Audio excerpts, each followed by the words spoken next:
Hello everyone, स्वागत है आप सभी का आज के एक नए सेशन में। आज का जो सेशन है ये है आपका मॉक टेस्ट नंबर 28, ठीक है। इसमें हम आरआरबी द्वारा पूछे गए डिफरेंट सीबीटी 2 एग्जाम्स के 50 जीके और जीएस के क्वेश्चन इस सेशन में हम लोग डिस्कस करने वाले हैं। और इस सेशन का पीडीएफ आप हमारे Telegram channel study with Ankit Singh से डाउनलोड कर सकते हैं, जिसका लिंक डिस्क्रिप्शन बॉक्स में दिया हुआ है, ठीक है। और इन मॉक टेस्ट से रिलेटेड आपके लिए एक इम्पॉर्टेंट बात यह है कि जितने भी 2022 और 2017 में पूछे गए थे आपके एनटीपीसी सीबीटी 2 एग्जाम में, उन सभी का मैंने आपके लिए मॉक टेस्ट बनाकर इस चैनल पर अपलोड कर दिया है। और जो आपका मॉक टेस्ट नंबर 26 है, ठीक है, वहाँ से आपका जो मिक्स्ड सीबीटी 2 में पूछे गए क्वेश्चन हैं, यानी जेई का, एलपी का, आरपीएफ एसआई का, जो ये मिक्स्ड क्वेश्चन है उनका मॉक टेस्ट आपका मॉक टेस्ट नंबर 26 से स्टार्ट है, ठीक है। जो कि आपके जब तक एग्जाम नहीं होते हैं तब तक ये मॉक टेस्ट चलेंगे।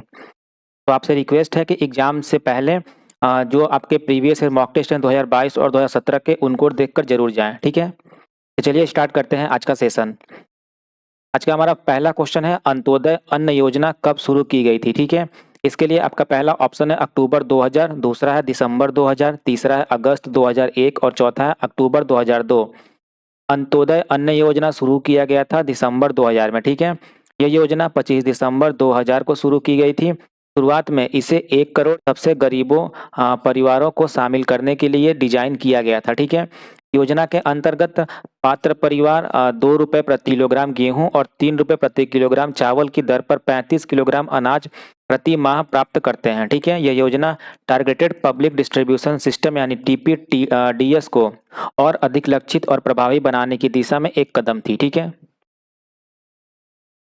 नेक्स्ट क्वेश्चन है, कैल्शियम ऑक्साइड और पानी मिलकर कैल्शियम हाइड्रोक्साइड बनाते हैं, यह किस प्रकार की अभिक्रिया है। Calcium oxide and water combines to form calcium hydroxide, this is an example of dash reaction. इसके लिए आपका पहला ऑप्शन है ऊष्माक्षेपी अभिक्रिया यानी एक्सोथर्मिक रिएक्शन, दूसरा है संयोजन अभिक्रिया यानी कॉम्बिनेशन रिएक्शन, तीसरा है दोनों संयोजन एवं ऊष्माक्षेपी अभिक्रिया, ठीक है। और चौथा है आपका ऊष्माशोषी अभिक्रिया यानी कि एंडोथर्मिक रिएक्शन। तो जो कैल्शियम हाइड्रोक्साइड बनता है कैल्शियम ऑक्साइड और पानी के मिलने से, ये है आपका दोनों तरह का रिएक्शन, कॉम्बिनेशन रिएक्शन और एक्सोथर्मिक रिएक्शन, ठीक है। यह अभिक्रिया में जो आपका कैल्शियम ऑक्साइड है ये पानी के साथ रिएक्शन करता है और बनाता है कैल्शियम हाइड्रोक्साइड। यह एक संयोजन यानी कॉम्बिनेशन और सिंथेसिस अभिक्रिया है जहां दो पदार्थ मिलकर एक नया यौगिक बनाते हैं, ठीक है। साथ ही इस अभिक्रिया के दौरान ऊष्मा उत्पन्न होती है, यानी यह ऊष्माक्षेपी यानी कि एक्सोथर्मिक अभिक्रिया भी है। ऐसी अभिक्रियाएं जहां नया यौगिक बनते हैं और ऊष्मा निकलती है वे अक्सर रासायनिक संयोजन प्लस ऊष्माक्षेपी दोनों होती हैं। नेक्स्ट क्वेश्चन है, ब्लैक पर्ल किस खेल से जुड़ा है। पहला आपका ऑप्शन है स्नूकर, दूसरा है फुटबॉल, तीसरा है गोल्फ और चौथा है घुड़दौड़। ये आपका संबंधित है फुटबॉल यानी सॉसर से, ठीक है। ब्लैक पर्ल उपनाम यानी जो इसका निकनेम है ये ब्लैक पर्ल, ये प्रसिद्ध फुटबॉल खिलाड़ी डिएगो माराडोना को दिया जाता है, ठीक है। अक्सर खिलाड़ी उपनाम यानी कि जो इनका खिलाड़ियों का निकनेम्स है ये किसी विशेष गुण, खेल शैली या फिर आकृति से जुड़े होते हैं, ठीक है। नेक्स्ट क्वेश्चन है, मस्तिष्क उत्सर्जित ध्वनि की आवृत्ति की व्याख्या किस रूप से करता है।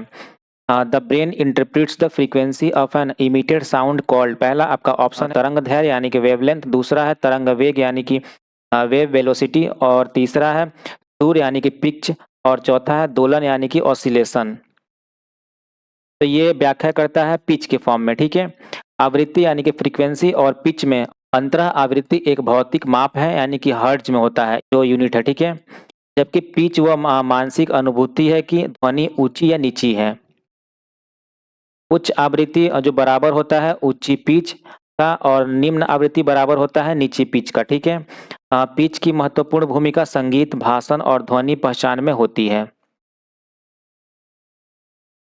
अगला क्वेश्चन है, उत्तल लेंस के मुख्य फोकस से होकर गुजरने वाली प्रकाश किरण अपवर्तन के बाद कहां से निकलती है, यानी कि a ray of light passing through principal focus of a convex lens after refraction will emerge. पहला आपका ऑप्शन है वक्रता केंद्र से होकर यानी through the centre of curvature, दूसरा है मुख्य फोकस से होकर थ्रू द प्रिंसिपल फोकस, तीसरा है मुख्य अक्ष के समानांतर यानी parallel to the principal axis और चौथा है बिना किसी विचलन के यानी विदाउट एनी डिफ्लेक्शन, ठीक है।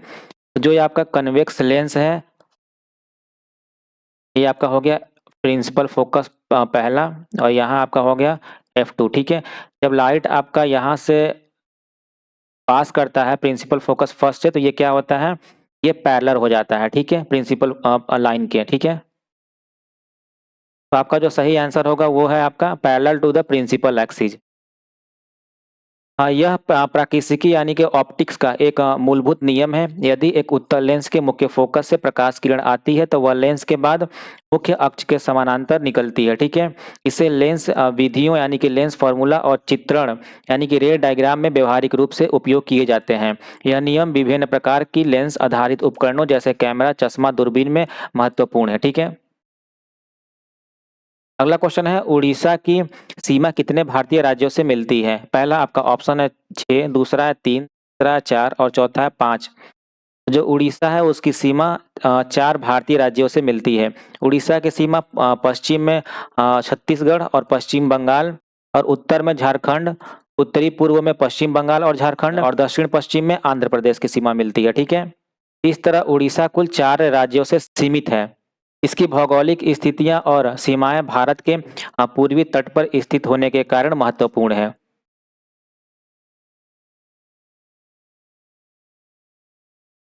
नेक्स्ट क्वेश्चन है, बीमर शब्द किस खेल से संबंधित है? पहला आपका ऑप्शन है शतरंज, दूसरा है फुटबॉल, तीसरा है हॉकी और चौथा है क्रिकेट। ये आपका संबंधित है क्रिकेट से, ठीक है। क्रिकेट में बीमर वह गेंद होती है जो बल्लेबाज की कमर या सिर की ऊंचाई पर बिना बाउंस के आती है, ठीक है। इसे अनियमित और खतरनाक माना जाता है। नेक्स्ट क्वेश्चन है, तारों का एक समूह इसका पहचानने योग्य आकार होता है उसे क्या कहते हैं? पहला आपका ऑप्शन है कॉमेट यानी धूमकेतु, दूसरा है मीटियोरॉइड्स, तीसरा है मीटियोराइट और चौथा है कॉन्स्टलेशन यानी तारामंडल। ये आपका कहलाता है तारामंडल यानी कॉन्स्टलेशन, ठीक है। कॉन्स्टलेशन यानी तारामंडल शब्द प्रायः खगोलीय समूहों के लिए उपयोग होता है जिन्हें मानव कल्पना में आकृतियां दी जाती हैं, जैसे कि ओरियन, सप्तऋषि आदि, ठीक है। पुरातन संस्कृतियों में विभिन्न संस्कृतियों ने खगोलीय कहानियां और मिथक तारामंडलों से जुड़े बनाए हैं। अंतर्राष्ट्रीय खगोलीय संगठन ने आकाशगंगा को 88 आधिकारिक कॉन्स्टलेशंस में बांटा हुआ है, ठीक है। अगला क्वेश्चन है, राष्ट्रीय हरित अधिकरण यानी कि एनजीटी के पहले अध्यक्ष कौन है? नेशनल ग्रीन ट्रिब्यूनल के चेयरपर्सन का नाम पूछा गया है। पहला पहला आपका ऑप्शन है न्यायमूर्ति ए.के. गांगुली, दूसरा है न्यायमूर्ति मार्कंडे काटजू, तीसरा है न्यायमूर्ति ए.एस. नायडू और चौथा है न्यायमूर्ति लोकेश्वर सिंह पंटा। तो ये है आपके न्यायमूर्ति लोकेश्वर सिंह पंटा, ठीक है। एनजीटी की स्थापना भारत में पर्यावरण न्याय को तेजी से और प्रभावी तरीके से लागू करने के उद्देश्य से की गई थी। न्यायमूर्ति पंटा पहले अध्यक्ष के रूप में नियुक्त हुए और उन्होंने एनजीटी की प्रारंभिक व्यवस्थाओं को स्थापित किया, ठीक है। एनजीटी सर्वोच्च न्यायालय से अलग एक विशेष न्यायिक निकाय है जो पर्यावरण मामले में निर्णय लेता है। अगला क्वेश्चन है, महासागर पृथ्वी की सतह के कितने प्रतिशत हिस्से को ढकते हैं? The ocean covers dash percentage of earth surface. आपका पहला ऑप्शन है 71%, दूसरा है 51%, तीसरा है 91% और चौथा है 61%। ये कवर करता है टोटल 71%, ठीक है। पृथ्वी की लगभग 71% सतह महासागरों और समुद्रों द्वारा ढकी है, शेष लगभग 29% भूमि है, ठीक है। महासागरीय जल पृथ्वी की जल मिश्रण, जलवायु नियंत्रक, जैव विविधता आदि के लिए महत्वपूर्ण भूमिका निभाते हैं। समुद्रों में तापमान, धाराएं और जल वाष्पीकरण का वैश्विक जलवायु पर गहरा प्रभाव है। अगला क्वेश्चन है, भारत ने पहली बार ओलंपिक खेलों में कब भाग लिया था? पहला आपका ऑप्शन है 1920, दूसरा है 1972, तीसरा है 1974 और चौथा है 1928। तो जो आपका सही जवाब है वो है आपका वर्ष 1920। भारत ने 1920 में एंटवर्प बेल्जियम में पहली आधिकारिक टीम भेजी, ठीक है।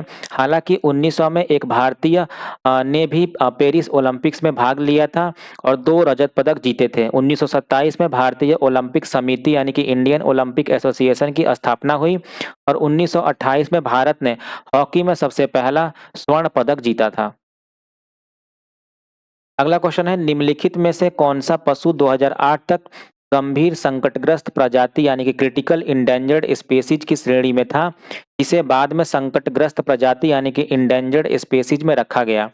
इसके लिए आपका पहला ऑप्शन है पांडा, दूसरा है एशियाई शेर, तीसरा है सुमात्रन राइनोसोरस और चौथा है भारतीय बाघ यानी कि इंडियन टाइगर। तो ये है आपका एशियाटिक लायन। एशियाई शेर मुख्यतः भारत के गिर राष्ट्रीय उद्यान और आसपास के क्षेत्र में पाया जाता है। इस प्रजाति की स्थिति में सुधार हुआ है, जिसके कारण IUCN ने इसे क्रिटिकल इंडेंजर्ड से इंडेंजर्ड श्रेणी में स्थानांतरित किया है। ठीक है, इसके संरक्षण के तहत कई उपाय किए गए हैं, जैसे कि आवास संरक्षण, जैव विविधता वृद्धि और मानव वन्यजीव संघर्ष को कम करना। ठीक है, जो क्रिटिकल इंडेंजर्ड होता है, सबसे ज्यादा विलुप्त होने वाले को इस कैटेगरी में रखा जाता है, और जो थोड़े बहुत विलुप्त हुए हैं उनको इंडेंजर्ड में रखा जाता है। ठीक है, अगला क्वेश्चन है, कौन सा महत्वपूर्ण दर्रा केरल को तमिलनाडु से जोड़ता है? The important pass date links Kerala with Tamil Nadu is. पहला आपका ऑप्शन है नथाल घाट, दूसरा है पाल घाट, तीसरा है भोर घाट और चौथा है अरम्बोली। तो ये है आपका पाल घाट। ठीक है, पाल घाट एक प्राकृतिक दर्रा है जो पश्चिमी घाट को पार करता है और केरल को तमिलनाडु से जोड़ता है। यह दर्रा कृषि, जलवायु और यातायात के लिहाज से महत्वपूर्ण है, क्योंकि यह हवा, नमी और मौसम को प्रभावित करता है। इस दर्रे से होकर नेशनल हाईवे और रेलवे मार्ग भी गुजरते हैं। अगला क्वेश्चन है, MS एक्सेल में संपूर्ण पंक्ति यानी कि इंटायर रो को चुनने के लिए शॉर्टकट कुंजी क्या है? ठीक है, इसके लिए आपका पहला ऑप्शन है control plus shift plus space, दूसरा है कंट्रोल प्लस होम, तीसरा है कंट्रोल प्लस स्पेस और चौथा है शिफ्ट प्लस स्पेस। ये है आपका शिफ्ट प्लस स्पेस। ठीक है, इसी तरह कंट्रोल प्लस स्पेस का उपयोग एक कॉलम चुनने के लिए किया जाता है। Control plus shift plus space का उपयोग पूरे वर्कशीट को चुनने के लिए किया जाता है। ठीक है, ये सब जितने हैं ये क्या है, एक्सेल्स के शॉर्टकट की हैं। नेक्स्ट क्वेश्चन है, डोडो पक्षी विलुप्त होने का कारण क्या था? आपका पहला ऑप्शन है बाहरी प्रजातियों का आक्रमण, दूसरा है संसाधनों का अत्यधिक दोहन, तीसरा है प्रदूषण और चौथा है वैश्विक पर्यावरणीय परिवर्तन। ये है आपका बाहरी प्रजातियों का आक्रमण यानी कि invasion of non native species. Dodo Mauritius द्वीप पर पाया जाने वाला एक उड़ान रहित पक्षी था। जब मानव और अन्य विदेशी प्रजातियां जैसे जानवर, चूहे आदि वहां पहुंचे तो उन्होंने डोडो के अंडे और घोंसले को नष्ट करना शुरू किया। इसके अलावा भोजन की कमी और अपरिचित वातावरण ने भी विलुप्त में योगदान दिया। ठीक है, डोडो आज विलुप्त प्रजाति का एक उदाहरण है कि कैसे मानव गतिविधियों जैव विविधता को प्रभावित कर सकती है। नेक्स्ट क्वेश्चन है, ओजोन छिद्र क्या है? यानी कि ozone hole is a dash. पहला आपका ऑप्शन है वायुमंडल में छेद यानी होल इन द एटमॉस्फेयर, दूसरा है क्षोभ मंडल में छेद यानी कि होल इन द ट्रोपोस्फियर, तीसरा है ओजोन परत का विनाश यानी destruction of the ozone layer और चौथा है जल मंडल में छेद यानी होल इन द हाइड्रोस्फियर। तो ओजोन होल है ये डिस्ट्रक्शन ऑफ ओजोन लेयर। ठीक है, यानी कि ओजोन परत का विनाश। ओजोन छिद्र वास्तव में ओजोन परत में कमी को दर्शाता है, विशेषकर पोलर क्षेत्र में। ठीक है, क्लोरोफ्लोरोकार्बन्स और अन्य रसायन ओजोन अणुओं को तोड़ते हैं, इससे ओजोन परत कमजोर होती है। ठीक है, मॉन्ट्रियल प्रोटोकॉल जैसे अंतर्राष्ट्रीय समझौते इस क्षरण को रोकने के लिए बनाए गए हैं। ठीक है, अगला क्वेश्चन है, निम्नलिखित में से कौन सा विश्व धरोहर स्थल नहीं है? Which of the following is not a world heritage site? पहला आपका ऑप्शन है काजीरंगा राष्ट्रीय उद्यान, दूसरा है पेरियार राष्ट्रीय उद्यान, तीसरा है मानस वन्यजीव अभ्यारण्य और चौथा है नंदा देवी राष्ट्रीय उद्यान। तो ये है आपका पेरियार नेशनल पार्क। ठीक है, पेरियार एक प्रसिद्ध वन्यजीव अभ्यारण्य और टाइगर रिजर्व है, लेकिन यह यूनेस्को की विश्व धरोहर सूची में शामिल नहीं है। यूनेस्को विश्व धरोहर साइट बनने के लिए विशेष मानदंड होते हैं, जैसे कि बायोडायवर्सिटी, सांस्कृतिक महत्व, संरक्षण आदि। ठीक है, भारत में कई राष्ट्रीय उद्यान और स्थल यूनेस्को की सूची में है, जैसे कि काजीरंगा, नंदा देवी आदि। ठीक है, अगला क्वेश्चन है, मीनाती मिश्रा किससे संबंधित है? इसके लिए आपके ऑप्शंस हैं उड़ीसी, मणिपुरी, भरतनाट्यम, कथकली। तो ये संबंधित है आपके उड़ीसी से। ठीक है, मीनाती मिश्रा एक प्रसिद्ध उड़ीसी नृत्यांगना थी। उन्होंने नृत्य और संस्कृति में महत्वपूर्ण योगदान दिया और उड़ीसा की पारंपरिक कला को बढ़ावा दिया। उड़ीसी नृत्य शैली उड़ीसा की प्रमुख और प्रतिष्ठित शास्त्रीय नृत्य शैलियों में से एक है। अगला क्वेश्चन है, भारत के निम्नलिखित बायोस्फीयर रिजर्व्स का पूरब से पश्चिम तक सही क्रम क्या है? ठीक है, आपका पहला है सुंदरबन, दूसरा है पंचमढ़ी, तीसरा है अचनकमार, अमरकंटक और चौथा है सिमलीपाल। तो इनको आपको ईस्ट से वेस्ट की तरफ अरेंज करना है। ठीक है, तो आपका जो सुंदरबन है ये हो जाएगा सबसे फर्स्ट नंबर पे, उसके बाद आपका आएगा सिमलीपाल। ठीक है, उसके बाद आएगा अमरकंटक और तब आएगा आपका पंचमढ़ी। ठीक है, सिमलीपाल कहाँ है? सिमलीपाल है आपका उड़ीसा में और अचनकमार अमरकंटक कहाँ है? ये छत्तीसगढ़ और मध्य प्रदेश के बॉर्डर पर है। और जो पंचमढ़ी है ये है स्थित मध्य प्रदेश में। इसमें सुंदरबन क्या है? सबसे पूर्वी छोर पर है। ठीक है। अगला क्वेश्चन है, जनगणना 2011 के अनुसार भारत का कौन सा केंद्र शासित प्रदेश न्यूनतम जनसंख्या घनत्व वाला है? ठीक है। आपका पहला ऑप्शन है लक्षद्वीप, दूसरा है पुडुचेरी, तीसरा है चंडीगढ़ और चौथा है अंडमान और निकोबार द्वीप समूह। तो सबसे कम आपका जो पॉपुलेशन डेंसिटी था ये था आपका अंडमान और निकोबार द्वीप समूह में। अंडमान और निकोबार द्वीप समूह में विशाल समुद्री क्षेत्र तथा सीमित भूमि होने के कारण इसकी जनसंख्या घनत्व बहुत कम है। अन्य केंद्र शासित प्रदेश जैसे लक्षद्वीप, पुडुचेरी आदि की तुलना में यह अधिक कम घनत्व वाला क्षेत्र है। जनसंख्या घनत्व कैसे निकालते हैं? जनसंख्या को भागा देते हैं भूमि क्षेत्र से। ठीक है। और जो फैक्टर्स इनको इफेक्ट करते हैं वो है आपके द्वीपों के मामले में भूमि क्षेत्र कम और बिखरी आबादी इसे प्रभावित करती है। ठीक है। अगला क्वेश्चन है, द व्हाइट टाइगर पुस्तक किसने लिखी? पहला आपका ऑप्शन है अरुंधति रॉय, दूसरा है राजीव मल्होत्रा, तीसरा है अरविंद अडिगा और चौथा है चित्रा दिवाकरुनी। ये लिखा गया था अरविंद अडिगा के द्वारा। ठीक है। यह उपन्यास 2008 में प्रकाशित हुआ और उसी वर्ष बुकर प्राइज जीता। कहानी भारत की गरीबी, भ्रष्टाचार और सामाजिक असमानता को दर्शाती है। इसमें मुख्य पात्र बलराम हलवाई है जो एक गरीब गांव से निकलकर उद्यमी बनता है। नेक्स्ट है, निम्नलिखित में से नाबार्ड की कौन सी सहायक कंपनी का उद्देश्य व्यक्तियों और अन्य कानूनी संस्थाओं को ऋण सुविधाएं प्रदान करना है? पहला आपका ऑप्शन है एनएबी फाउंडेशन, दूसरा है एनएबी कॉन्स, तीसरा है एनएबी वेंचर और चौथा है एनएबी समृद्धि।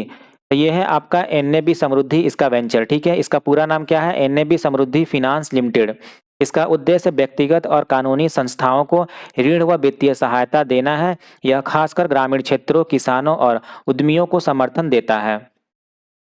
अगला क्वेश्चन है, भारत की 2011 की जनगणना के अनुसार निम्नलिखित में से किन राज्यों का समूह 30 करोड़ से अधिक जनसंख्या दर्ज करता है? पहला आपका ऑप्शन है उत्तर प्रदेश और महाराष्ट्र, दूसरा है बिहार और राजस्थान, तीसरा है उत्तर प्रदेश और मध्य प्रदेश और चौथा है महाराष्ट्र और पश्चिम बंगाल। तो जो समूह है वो है आपका उत्तर प्रदेश और महाराष्ट्र। इनका जो जनसंख्या घनत्व था ये था 30 करोड़ से ऊपर। ठीक है। उत्तर प्रदेश की जनसंख्या लगभग आपका कितना था? 19.98 करोड़ और महाराष्ट्र की जनसंख्या था 11.23 करोड़। ठीक है। और जो उत्तर प्रदेश की जनसंख्या था ये भारत की सबसे ज्यादा जनसंख्या थी। ठीक है। उस टाइम किसी राज्य की। दोनों मिलकर 30 करोड़ से अधिक हैं। 2011 की जनगणना में भारत की कुल जनसंख्या 121 करोड़ थी। नेक्स्ट क्वेश्चन है, निम्नलिखित में से किस प्रकार के वनों में चीतल यानी हिरण पाए जाते हैं? पहला आपका ऑप्शन है पर्णपाती वन यानी डिसिडियस फॉरेस्ट, दूसरा है पर्वतीय वन यानी कि माउंटेन फॉरेस्ट और तीसरा है कांटेदार वन यानी कि थॉर्न फॉरेस्ट और चौथा है मैनग्रोव वन यानी कि मैनग्रोव फॉरेस्ट। तो जो चीतल यानी हिरण पाए जाते हैं ये माउंटेन फॉरेस्ट यानी पर्वतीय वन में पाए जाते हैं। चीतल को एक्सिस भी कहते हैं। यह भारत का सबसे सामान्य हिरण है। यह पर्णपाती और घास वाले जंगलों में ज्यादा पाया जाता है, खासकर मध्य भारत व दक्षिण भारत में। ठीक है। लेकिन इसे कई बार पर्वतीय वनों में भी देखा गया है। अगला क्वेश्चन है, निम्नलिखित में से कौन सी योजना ग्रामीण क्षेत्रों में स्वरोजगार के अवसर पैदा करने के उद्देश्य रखती है? पहला आपका ऑप्शन है प्रधानमंत्री रोजगार योजना, दूसरा है स्वर्ण जयंती ग्राम स्वरोजगार योजना, तीसरा है स्वर्ण जयंती शहरी रोजगार योजना और चौथा है ग्रामीण रोजगार सृजन कार्यक्रम। तो ये है आपका ग्रामीण रोजगार सृजन कार्यक्रम यानी रूरल एम्प्लॉयमेंट जनरेशन प्रोग्राम। ठीक है। इसे खादी और ग्रामोद्योग आयोग यानी कि केवीआईसी द्वारा लागू किया गया। इसका उद्देश्य है कि ग्रामीण युवाओं को स्वरोजगार के अवसर देना। इस योजना से छोटे पैमानों के उद्योगों को प्रोत्साहन मिला। बाद में इसे प्रधानमंत्री रोजगार सृजन कार्यक्रम में मिला दिया गया। ठीक है। अगला क्वेश्चन है, भारत में चरम गरीबी का अनुमान लगाने के लिए निम्नलिखित में से किस डाटा स्रोत का उपयोग किया जाता है? पहला आपका ऑप्शन है घरेलू उपभोक्ता व्यय सर्वेक्षण, दूसरा है राष्ट्रीय जनगणना डेटा, तीसरा है कृषि उत्पादन डेटा और चौथा है राष्ट्रीय आय डेटा। तो ये है आपका घरेलू उपभोक्ता व्यय सर्वेक्षण यानी कि हाउस होल्ड कंज्यूमर एक्सपेंडिचर सर्वे। ठीक है। भारत में गरीबी मापने के लिए मुख्य स्रोत घरेलू उपभोक्ता व्यय सर्वेक्षण है। इसमें यह देखा जाता है कि परिवार भोजन, वस्त्र, शिक्षा, स्वास्थ्य आदि पर कितना खर्च करता है। विश्व बैंक भी इसी प्रकार के डेटा का उपयोग करता है। अगला क्वेश्चन है, गुलाम वंश के शासकों को कालानुक्रमिक क्रम में व्यवस्थित करें। Arrange the following rulers of the slave dynasty in chronological order. ठीक है। तो इसमें अगर हम लोग अरेंज करते हैं इन सारे आपके ऑप्शंस में से, तो सबसे पहला आपका आएगा रुकनुद्दीन फिरोज शाह, उसके बाद आएगा बहराम शाह, फिर अलाउद्दीन मसूद शाह, उसके बाद नसरुद्दीन महमूद। ठीक है। गुलाम वंश की स्थापना किया गया था कुतुबुद्दीन ऐबक के द्वारा 1206 ईस्वी में। और बात करें इनके क्रमानुसार का, तो जो आपके रुकनुद्दीन फिरोज शाह थे ये थे आपके 1236 में, उसके बाद बहराम शाह 1240 में, अलाउद्दीन मसूद शाह 1242 में और नसरुद्दीन महमूद 1246 से 1266 तक। ठीक है। और इस वंश का सबसे प्रसिद्ध शासक कौन था? ये था इल्तुतमिश। अगला क्वेश्चन है, भारतीय संविधान की प्रस्तावना में न्याय यानी कि सामाजिक, आर्थिक और राजनीतिक का विचार किस देश के संविधान से लिया गया है? पहला आपका ऑप्शन है फ्रांस, दूसरा है रूस, तीसरा है जापान और चौथा है अमेरिका। ये आपका लिया गया था रूस से। प्रस्तावना में सामाजिक, आर्थिक और राजनीतिक न्याय का विचार रूस यानी सोवियत संघ के संविधान से लिया गया था। स्वतंत्रता, समानता और बंधुत्व का विचार फ्रांस से लिया गया था। मौलिक अधिकार का विचार अमेरिका से लिया गया था। ठीक है। नेक्स्ट है, भारतीय मौसम विभाग के अनुसार अक्टूबर से दिसंबर तक कौन सा मौसम देखा जाता है? पहला आपका ऑप्शन है शीत ऋतु, दूसरा है प्री मानसून, तीसरा है मानसून और चौथा है पोस्ट मानसून। ये आपका देखा जाता है पोस्ट मानसून। आईएमडी के अनुसार यह समय पोस्ट मानसून सीजन कहलाता है। इस दौरान पूर्वोत्तर मानसून तमिलनाडु, आंध्र प्रदेश और पुडुचेरी में बारिश लाता है। इसे कई बार रिट्रीटिंग मानसून भी कहा जाता है। अगला क्वेश्चन है, निम्नलिखित में से कौन सा विकल्प एक मानक ईमेल संरचना के मुख्य घटकों को सही तरीके से दर्शाता है? ठीक है।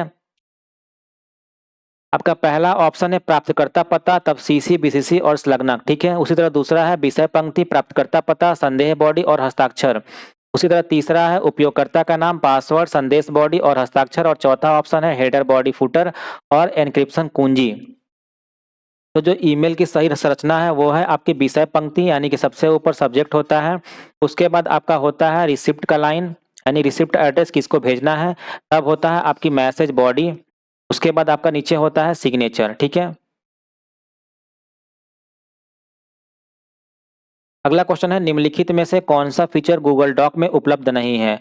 पहला आपका ऑप्शन है क्रिएट टेबल यानी तालिकाएं बनाएं, दूसरा है टेक्स्ट पर टिप्पणी करना यानी कमेंट ऑन टेक्स्ट, तीसरा है ट्रैक चेंजेज और चौथा है चित्र जोड़ना यानी इंसर्ट इमेजेज। तो गूगल डॉक में जो उपलब्ध नहीं है वो है ट्रैक चेंजेस। ठीक है। गूगल डॉक में ट्रैक चेंजेस जैसे फीचर सजेस्टेड मोड के रूप में मौजूद है, जहां बदलाव सुझाव के रूप में दिखते हैं। माइक्रोसॉफ्ट वर्ड में ट्रैक चेंजेस फीचर बहुत अधिक पूर्ण है। परिवर्तन दिखाना, स्वीकार, अस्वीकार आदि करना। ठीक है। गूगल डॉक का जो सजेस्टिंग मोड है उसमें सीमित रूप से उसी उद्देश्य को पूरा करता है। अगला क्वेश्चन है, 20वीं शताब्दी की सबसे प्रसिद्ध ख्याल गायिकाओं में से एक केसरबाई कोरकर किस घराने की एक्सपोनेंट थी? आपका पहला ऑप्शन है किराना घराना, दूसरा है आगरा घराना, तीसरा है जयपुर अतरौली घराना और चौथा है दिल्ली घराना। ये आपके संबंधित थी जयपुर अतरौली घराने से। केसरबाई केरकर ने उस्ताद अल्लादिया खान से प्रशिक्षण लिया जो जयपुर अतरौली घराने के संस्थापक थे। उनकी गायिका में विलंबित गति, जटिल राग संयोजन, स्वरों का स्पष्ट उपयोग और बोल तान का कुशल संयोजन प्रमुख थे। उनका गाना जाट कहाँ हो राग भैरवी में है और इसे वोयागर गोल्डन रिकॉर्ड में जगह मिली है, जिसे 1977 में अंतरिक्ष यान वाइजर द्वारा भेजा गया। अगला क्वेश्चन है, बाबर ने अपनी आत्मकथा तुजुके बाबरी किस भाषा में लिखी थी? पहला आपका ऑप्शन है तुर्की, दूसरा है अरबी, तीसरा है फारसी और चौथा है उर्दू। हालांकि जो अधिकांश तौर पे इतिहास की सामग्री बताती है कि जो बाबर की मुख्य भाषा थी वो थी फारसी, लेकिन जो तुजुके बाबरी थी उसका संस्करण लिखा गया था तुर्की में। बाद के संस्करणों में बाद के संस्करणों में इस ग्रंथ को फारसी में रूपांतरित किया गया था। यह काम उनकी आत्मकथा और शासकीय और निजी घटनाओं का संकलन है। ठीक है। अगला क्वेश्चन है, ब्रिटिशों ने भारत में पहली बार अप्रत्यक्ष चुनाव की प्रणाली किस अधिनियम द्वारा शुरू की? इसके लिए आपके ऑप्शन है 1856, 1892, 1982 और 1956। ये शुरू किया गया था प्रणाली 1892 में। ठीक है।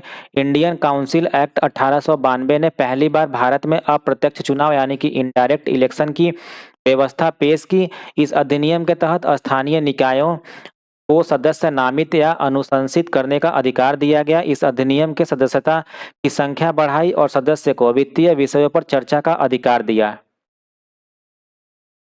अगला क्वेश्चन है टावर मॉडल शब्द कंप्यूटर की किस श्रेणी से संबंधित है? पहला आपका ऑप्शन है डेस्कटॉप कंप्यूटर, दूसरा है पीडीएस, तीसरा है लैपटॉप और चौथा है पाम टॉप। ये आपका संबंधित है डेस्कटॉप से। टावर मॉडल आमतौर पर डेस्कटॉप कंप्यूटर के कैबिनेट डिजाइन को दर्शाता है जिसमें मॉड्यूल हार्डवेयर जैसे कि motherboard, hard drive, graphics card आदि ऊंचे टावर के रूप में लगे होते हैं। यह मॉडल उपयोगकर्ताओं को अपग्रेड और विस्तार की सुविधा देता है। लैपटॉप, पामटॉप, पीडीए आदि में यह डिजाइन संभव नहीं होता। नेक्स्ट है मंत्रिपरिषद द्वारा राष्ट्रपति को दी गई सलाह की जांच कौन कर सकता है?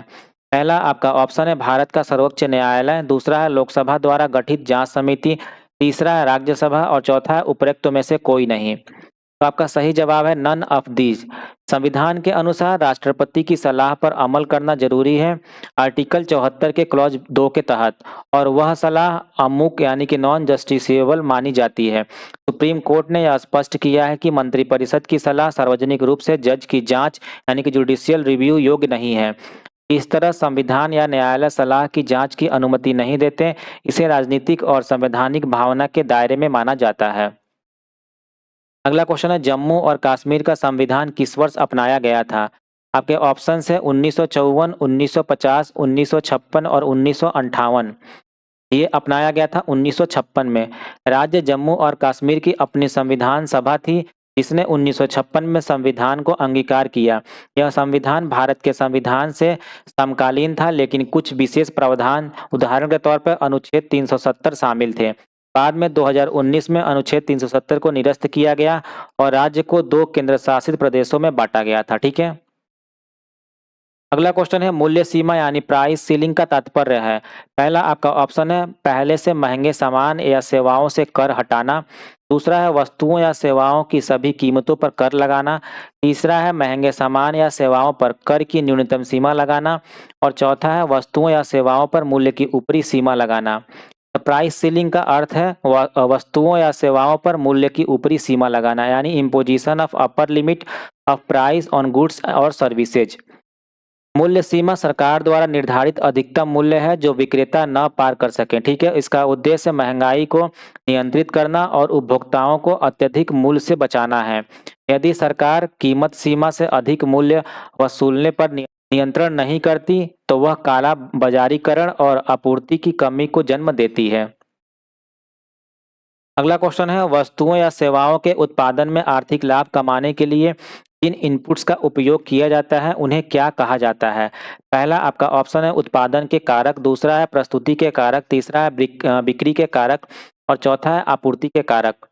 ये कहा जाता है आपका उत्पादन के कारक यानी फैक्टर्स ऑफ प्रोडक्शन। मुख्य उत्पादक कारक होते हैं भूमि, श्रम, पूंजी और उद्यमिता। अर्थशास्त्र में यह कारक आर्थिक लाभ कमाने के लिए संयोजित किए जाते हैं। इन कारकों की दक्षता, लागत और उपलब्धता उत्पादन और कीमतों को प्रभावित करती है।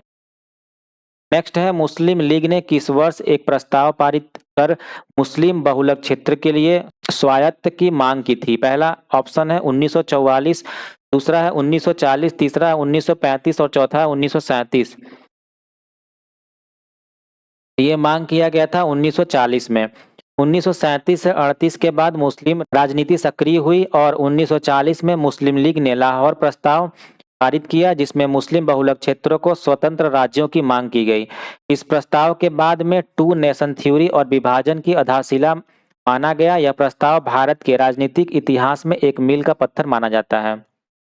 अगला क्वेश्चन है राय मुख्य रूप से निम्नलिखित में से किस राज्य का लोक नृत्य है? इसके लिए आपके ऑप्शन है मणिपुर, मध्य प्रदेश, कर्नाटक और आंध्र प्रदेश। तो जो ये लोक नृत्य है ये है आपका मध्य प्रदेश का। राय नृत्य बुंदेलखंड क्षेत्र का पारंपरिक लोक नृत्य है जो मुख्य रूप से मध्य प्रदेश और उत्तर प्रदेश के बुंदेलखंड क्षेत्र में प्रचलित है। यह नृत्य विशेष रूप से महिलाओं द्वारा किया जाता है और इसे शादी, जन्म उत्सव जैसे अवसरों पर प्रस्तुत किया जाता है। राय का अर्थ सरसों के बीज होता है और नर्तकियों की गति सरसों के बीज की तरह होती है जो थाली में घूमते हैं। ठीक है। यह नृत्य ढोलक, नगाड़ा, झीका, रामटूला जैसे पारंपरिक वाद्य यंत्रों की धुन पर किया जाता है। झांसी प्रशासन ने इस नृत्य को पुनर्जीवित करने के लिए कई प्रयास किए हैं। अगला क्वेश्चन है निम्नलिखित में से किस पारिस्थितिकी तंत्र में बहुत कम तापमान और जमी हुई मिट्टी पाई जाती है? आपका पहला ऑप्शन है टुंड्रा, दूसरा है घास भूमि, तीसरा है मरुस्थल और चौथा है उष्णकटिबंधीय वर्षावन यानी ट्रॉपिकल रेन फॉरेस्ट। तो ये है आपका टुंड्रा रीजन, ठीक है। टुंड्रा पारिस्थितिकी तंत्र में अत्यधिक ठंडा वातावरण और अस्थायी रूप से जमी हुई मिट्टी पाई जाती है। यह पारिस्थितिकी तंत्र मुख्य रूप से आर्कटिक और उच्च पर्वतीय क्षेत्रों में पाया जाता है। यहाँ की वनस्पति में मुख्य रूप से लाइकेन, मांस और बौने पौधे शामिल हैं। अगला क्वेश्चन है निम्नलिखित में से कौन सा एक अनुपूरक प्रोटोकॉल है जो गैर ASCII डेटा को ईमेल के माध्यम से भेजने की अनुमति देता है। Which of the following is a supplementary protocol that allows non-ASCII data to be sent through email? पहला आपका ऑप्शन है मल्टीपर्पज इंटरनेट मेल एक्सटेंशन, दूसरा है DNS, तीसरा है HTTPS और चौथा है मेलिंग लिस्ट। ये है आपका MIME यानी कि multipurpose internet mail extension. MIME एक अनुपूरक प्रोटोकॉल है जो ईमेल संदेशों में गैर ASCII डेटा जैसे कि चित्र, ध्वनि, वीडियो और अन्य बाइनरी डेटा को भेजने की अनुमति देता है। यह ईमेल सिस्टम को मल्टीमीडिया सामग्री को संभालने में सक्षम बनाता है। अगला क्वेश्चन है निम्नलिखित में से कौन सा घटकों का क्रम मुख्य रूप से निर्देशों को निष्पादित करने, अस्थायी फर्मवेयर को संग्रहित करने, प्रोग्राम निष्पादन के दौरान डेटा को अस्थायी रूप से संग्रहित करने और कंप्यूटर मदरबोर्ड पर हार्डवेयर घटकों को इंटरकनेक्ट करने का प्लेटफॉर्म प्रदान करने के लिए जिम्मेदार हैं, ठीक है। इसके लिए आपके सामने ये 4 ऑप्शन दिए गए हैं, तो जो इनमें सही होगा वो होगा आपका CPU, रैम, रोम और PCB, ठीक है। यह क्रम कंप्यूटर सिस्टम के प्रमुख घटकों का प्रतिनिधित्व करता है। CPU यानी कि सेंट्रल प्रोसेसिंग यूनिट निर्देशों को निष्पादित करता है, रैम यानी रैंडम एक्सेस मेमोरी अस्थायी डेटा संग्रहित करता है और रोम यानी रीड ओनली मेमोरी अस्थायी फर्मवेयर संग्रहित करता है और PCB यानी प्रिंटेड सर्किट बोर्ड मदरबोर्ड पर सभी हार्डवेयर घटकों को इंटरकनेक्ट करता है, ठीक है। अगला क्वेश्चन है टिंडल प्रभाव प्रकाश के किस पहलू से संबंधित है।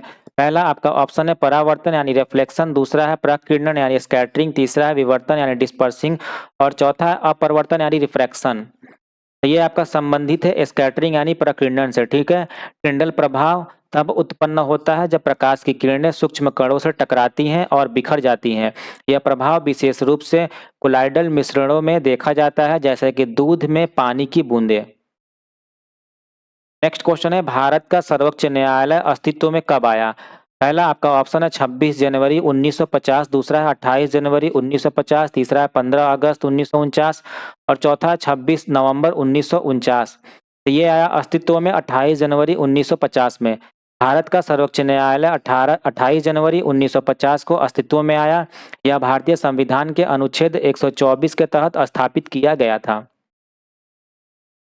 नेक्स्ट क्वेश्चन है निम्नलिखित में से कौन सा नाम आर्थिक सिद्धांतों से संबंधित नहीं है, ठीक है। आपका पहला ऑप्शन है थॉमस रॉबर्ट माल्थस, दूसरा है डेविड रिकार्डो, तीसरा है जॉन मेनार्ड कीन्स और चौथा है नील्स हेनरिक डेविड बोहर। तो ये संबंधित नहीं है आपके आर्थिक सिद्धांत से। नील्स हेनरिक डेविड बोहर, ठीक है। नील्स हेनरिक डेविड बोहर एक प्रसिद्ध भौतिकी विज्ञानी थे जिन्होंने परमाणु संरचना और क्वांटम यांत्रिक में महत्वपूर्ण योगदान दिया। वहीं Thomas Robert Malthus, David Ricardo और जॉन मेनार्ड कीन्स सभी प्रसिद्ध अर्थशास्त्री यानी इकोनॉमिक्स थे, ठीक है। अगला क्वेश्चन है बायोस्फीयर रिजर्व को सबसे उपयुक्त रूप से कैसे वर्णित किया जाता है। पहला आपका ऑप्शन है बायोगैस उत्पादन स्थल, दूसरा है खनिज अभाव वाले रिजर्व, तीसरा है सतत विकास के लिए सीखने के स्थल और चौथा है वनों की कटाई से प्रभावित स्थल। तो बायोस्फीयर रिजर्व को जो वर्णित किया जाता है, ये किया जाता है सतत विकास के लिए सीखने के स्थल यानी कि learning site for sustainable development. Biosphere reserve पारिस्थितिकी तंत्र का संरक्षण करने और जैव विविधता की रक्षा करने के लिए बनाया जाता है। यह स्थलों में पारिस्थितिकी, जैव विविधता और सतत विकास पर अनुसंधान और शिक्षा की जाती है, ठीक है। अगला क्वेश्चन है कुंड नृत्य किस राज्य का प्रसिद्ध नृत्य है। तो ये है आपका जम्मू कश्मीर राज्य का, ठीक है। कुंड नृत्य जम्मू और कश्मीर राज्य का पारंपरिक लोक नृत्य है जो विशेष रूप से रियासी, कठुआ, उधमपुर और डोडा जिलों में प्रचलित है। यह नृत्य मुख्य रूप से पुरुषों द्वारा किया जाता है और स्थानीय देवताओं की पूजा के रूप में प्रस्तुत किया जाता है। कुंड नृत्य में पारंपरिक वाद्य यंत्रों की धुन पर नर्तक अपनी कला का प्रदर्शन करते हैं। आज के सेट का आखिरी क्वेश्चन है बौद्ध मंदिर टेम्पल ऑफ तुथ कहाँ स्थित है। पहला आपका ऑप्शन है मलेशिया, दूसरा श्रीलंका, तीसरा नेपाल और चौथा है चीन। ये आपका स्थित है श्रीलंका में, ठीक है। Temple of truth Shri Jayewardene कोटे श्रीलंका में स्थित है। यह बौद्ध धर्म के अनुयायियों के लिए एक महत्वपूर्ण तीर्थ स्थल है, ठीक है, जहां भगवान बुद्ध के एक दांत का अवशेष संरक्षित है, ठीक है। तो ये था आज के हमारे सेट का 50 क्वेश्चंस और आपने इसमें कितने नंबर प्राप्त किए कमेंट करके जरूर बताएं, ठीक है। और साथ ही इसका पीडीएफ हमारे Telegram channel study with Ankit Singh से डाउनलोड कर सकते हैं। और अगर आज का सेशन आप सभी को पसंद आया हो तो इस वीडियो को लाइक करें और अपने दोस्तों के साथ शेयर करें। साथ ही इस चैनल को सब्सक्राइब कर लें ताकि जितने भी अपकमिंग कंटेंट्स आए इस चैनल पर वो सभी आपको आसानी से प्राप्त हो सके। तो चलिए मिलते हैं एक नए वीडियो के साथ, तब तक के लिए टेक केयर, बाय बाय।